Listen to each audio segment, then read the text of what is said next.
कुल 10% लोग 77% of the capital after independence of 75 years.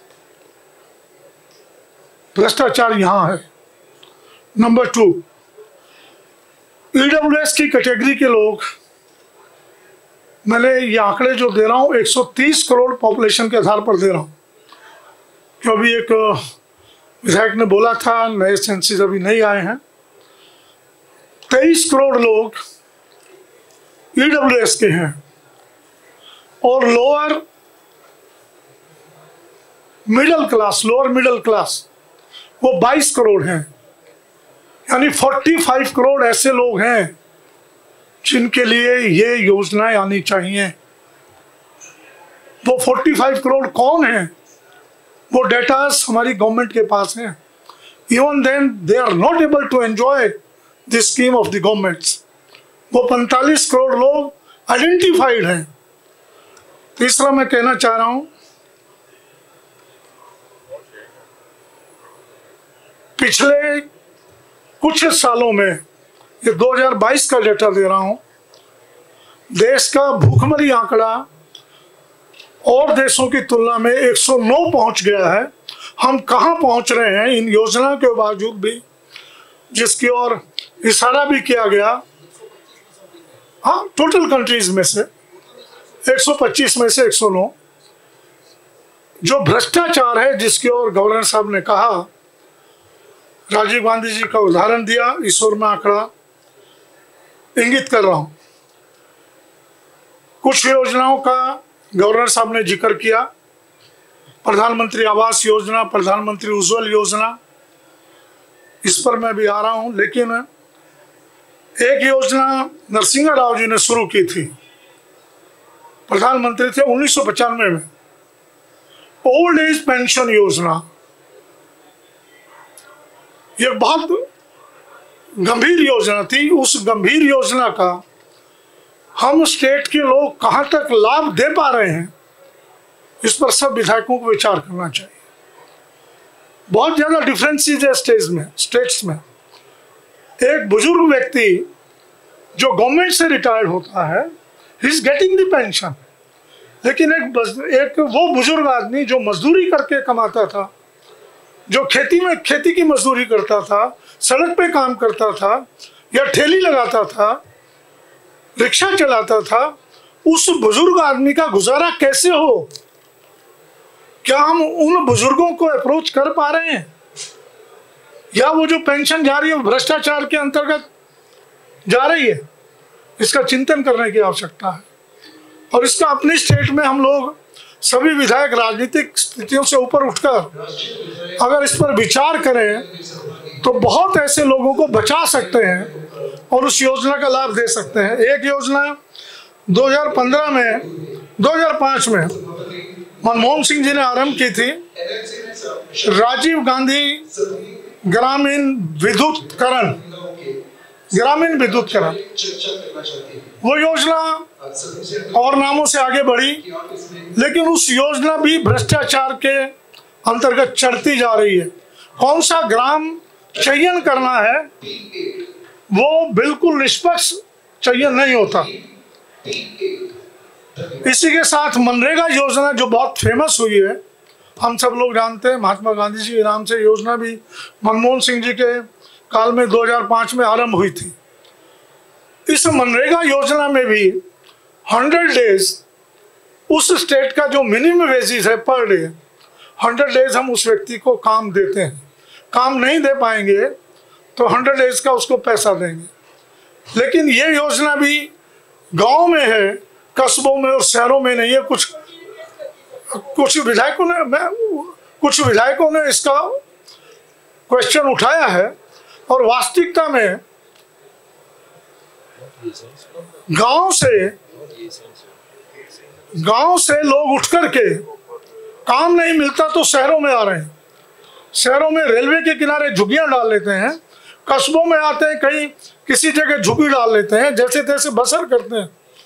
इस योजना को उनको भी लाभ मिलना चाहिए। लेकिन यहाँ मैं एक टिप्पणी कर रहा हूँ, उसकी ओर माननीय गवर्नर साहब का भी ध्यान दिलाना चाह रहा हूँ कि लास्ट ईयर इस योजना में 73,000 करोड़ रुपया केंद्रीय सरकार द्वारा रखा गया था, इस बार घटा करके कुल 60,000 करोड़ कर दिया गया, 13,000 करोड़ माइनस किया गया। इसका चिंतन हमको करना चाहिए। सत्ता की बात नहीं है इसमें सभी को, किसी भी पार्टी के दल के लोग हैं, इस योजना पर चिंतन करके इसका पैसा बढ़ना चाहिए। बढ़ने की बजाय कम हुआ, और ये गांव के अतिरिक्त छोटे कस्बों में, शहरों में भी योजना लागू होनी चाहिए। इसके साथ साथ मैं 2-3 बिंदु और रखूंगा, फिर मैं अपनी बात पूरी करूंगा। स्वाधीन जी ने बड़ा अच्छे ढंग से कुछ चीज़ों को समझाने का प्रयास किया है, और आपने जो 4 विषयों पर करप्शन पर मैंने बोला, इस पर थोड़ा बहुत, इलेक्टोरल रिफॉर्म्स पर भी बहुत कुछ ज़रूरत है करने की। कई विधायकों ने इस पर बोला है, हमारे राजेंद्र पाल गौतम ने भी बोला है। फाइनेंशियल करप्शन, फाइनेंशियल रिफॉर्म्स कहाँ होंगे, कैसे होंगे, हम इसकी बात तो करते हैं, इसका चिंतन नहीं करते। जबकि मैंने अभी कहा 10% लोगों के हाथ में 77% कैपिटल देश का चला गया। डे बाय डे वो नंबर बढ़ रहा है, और गरीब लोगों का नंबर और ज़्यादा बढ़ रहा है। तो ये जो चीज़ है, इसको हमें मद्देनजर रखना पड़ेगा। यहाँ मैं एक टिप्पणी और करूँगा, जितनी भी योजनाएं बनती हैं किसी भी प्रकार की स्कीम की, चाहे वो प्रधानमंत्री आवास योजना है, चाहे वो हमारी उज्ज्वला योजना है, सब अधिकारियों द्वारा, IAS ऑफिसर द्वारा बनाई जाती है, और उनमें वो लकुने छोड़े जाते हैं कि अफसरों की जेबें कैसे भरें। ये टिप्पणी करते हुए मुझे बड़ा दुख भी हो रहा है। उन्हें हर स्कीम में ऐसा लकुना छोड़ा जाता है। मैं यहाँ एक सुझाव दूंगा मनरेगा के लिए, इसके प्रधानमंत्री आवास योजना के लिए। हमने दिल्ली में बिजली की स्कीम के लिए पहले हमने 200 यूनिट लागू किया था। इस बार हमने कहा जिनको बिजली चाहिए 200 यूनिट मुफ्त, वो फॉर्म भरें। फॉर्म हमने भरवाए उनसे, और उन्हीं को लागू किया गया। आम आदमी को नहीं दिया गया कि जो मर्जी है उसको एंजॉय करें। जिन्होंने उसको लेना एक्सेप्ट किया है, फॉर्म भर के दिया, उनको ऐसे ही मेरा कहना है। इस स्कीम के अंतर्गत ऑनलाइन जिनको मकान चाहिए, पिक एंड चूज नहीं होगा, उस गांव को मिल गया, उसको नहीं मिल गया, ऑनलाइन वो अप्लाई करें, और फिर गवर्नमेंट उनका सर्वे करवाए, कुछ उसकी टर्म्स एंड कंडीशन तय करें कि ऑनलाइन यही व्यक्ति अप्लाई कर सकता है जिसके पास ये सुविधा नहीं है। उसके टर्म्स एंड कंडीशन तय करें, एप्लीकेशन इनवाइट करें, फिर उनके एप्लीकेशन का सर्वे हो, और उसके बेस पर चाहे वो शहर का है चाहे ग्रामीण का, उसको मकान दिया जाना चाहिए। 5 साल के लिए एक बार इनवाइट करें application, not for every year. Government 5 साल के लिए आती है, स्कीम वो बने कि 5 साल में ऐसे ही और जो स्कीमें हैं उनके लिए भी ऑनलाइन एप्लीकेशन इनवाइट हो। एक भ्रष्टाचार को समाप्त करने की एक ही एग्जांपल मैं दे रहा हूँ। दिल्ली में हमने जो किया, ड्राइविंग लाइसेंस बनवाने के लिए गवर्नर साहब बहुत चक्कर काटने पड़ते थे। 2000 से 5000 रुपये तक की रिश्वत थी ड्राइविंग लाइसेंस बनवाने के लिए। आज हमारे ड्राइविंग लाइसेंस के जितने भी ऑफिस थे उन पर सब पर ताले लग गए। ऑनलाइन एप्लीकेशन इनवाइट कर दिया, भ्रष्टाचार समाप्त। जिसको ड्राइविंग लाइसेंस चाहिए ऑनलाइन अप्लाई करें, उसको डेट आएगी, आप आके अपना ट्राई दीजिए और लाइसेंस घर बैठे मिलेगा। भ्रष्टाचार समाप्त हुआ है। तो ये चीजें स्कीम बना करके हमको ब्यूरोक्रेसी के हाथों से, उनके पंजे से, उनके चंगुल से इन सब स्कीमों को निकालना पड़ेगा, और बैठ करके वो स्कीमें कैसे बने जिससे जनता को सीधा फायदा पहुंचे, बीच में कोई मीडिएटर ना हो, उसको अफसर के दरवाजे पे ना जाना पड़े, घर बैठे उसके स्कीम आए, तब हम जाकर के कई इन चीजों का लाभ दे सकेंगे। 2 चीजें मैं और कहकर अपनी बात पूरी करूंगा। इन सब चीजों की जड़ जो है वो एजुकेशन है। अगर हम एजुकेशन पर ध्यान नहीं देंगे, मैं इस विषय पर गवर्नर साहब से बहुत गंभीरता से आग्रह करना चाह रहा हूं कि मेरे देश में 2 टाइप की एजुकेशन है।